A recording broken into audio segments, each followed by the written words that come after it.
Well, another morning of disappointing bank earnings and reminders of just how quickly economic carnage can pile up when you shut the economy down.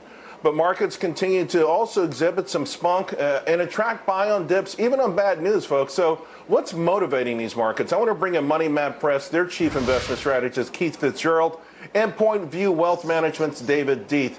Keith, let me start with you. I know the Dow is down, and I don't even consider the Dow to be the market. You know, there's no Google, there's no Amazon, there's no Facebook, there's no utilities, there's too many oil stocks, and Boeing has too much influence. The S&P, for the most part, higher. NASDAQ soaring. I mean, what do you make of the resolve we're seeing these days versus just 2 or 3 weeks ago? Well, personally, Charles, I like it a lot because the market is a forward-looking mechanism. This, to me, is why we invest the way we do. We're looking for the best companies at a pivotal time in our history, and they're looking forward to when this coronavirus is beaten, and it will be beaten. So, to me, that's a very encouraging, positive sign. Hey, guys, I want to start with the winners that are leading this market. First, I want to start with Amazon. They released a shareholder letter, and it underscores just that maybe perhaps that this is the most important commercial company in the world, even setting guidelines for all businesses to return to work. Now, their annual letter says in part today, quote, "We as a society need vastly more testing capacity than is currently available. If every person could be tested regularly, it would make a huge difference in how we fight this virus. Those who test positive could be quarantined and cared for, and everyone else who tests negative could re-enter the economy with confidence." So, first, David Dietze, I want to ask you about these guidelines, and then beyond that, Amazon as an investment, would you buy the stock here? But first, their guidelines. It seems like common sense stuff. Yeah, it is very common sense stuff. I wish they told us exactly when all those testing kits would be available. I think that's the $64 million question. And as much as I admire Amazon, we own Amazon, the fact of the matter is they actually might be a little bit better off if everyone stays in quarantine for a longer period of time than a lesser period of time, because then everyone has to order online. So they could be talking their book just a little bit.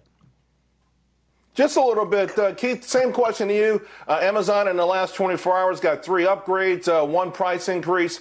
I think you're going to probably see a lot more price increases there. But the company, as in terms of its importance to the world right now and as a stock investment. Okay, so let's tackle the first issue.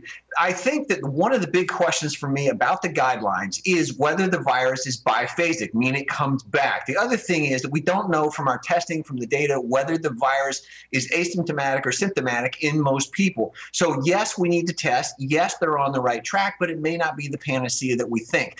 As for buying the stock right here, it's a little overheated in my opinion. I think it's still a great long-term buy.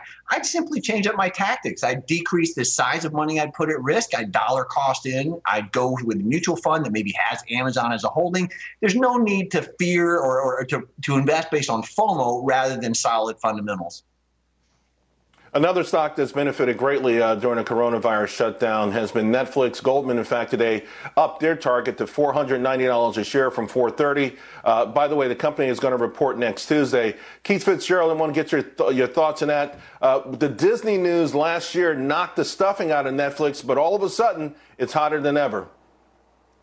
Well, I think that's interesting. You and I talked a lot about this. This is one of those stocks that is going to go until it doesn't. And if you're along for the ride, it's like a rodeo. You got to make it to the buzzer without getting bucked off. I think ultimately Disney is going to pressure Netflix, but for now, just not today.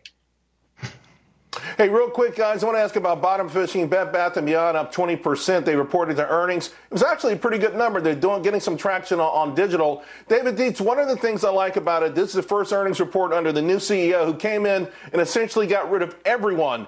I'm a guy who buys stocks based on management, and this has caught my eye.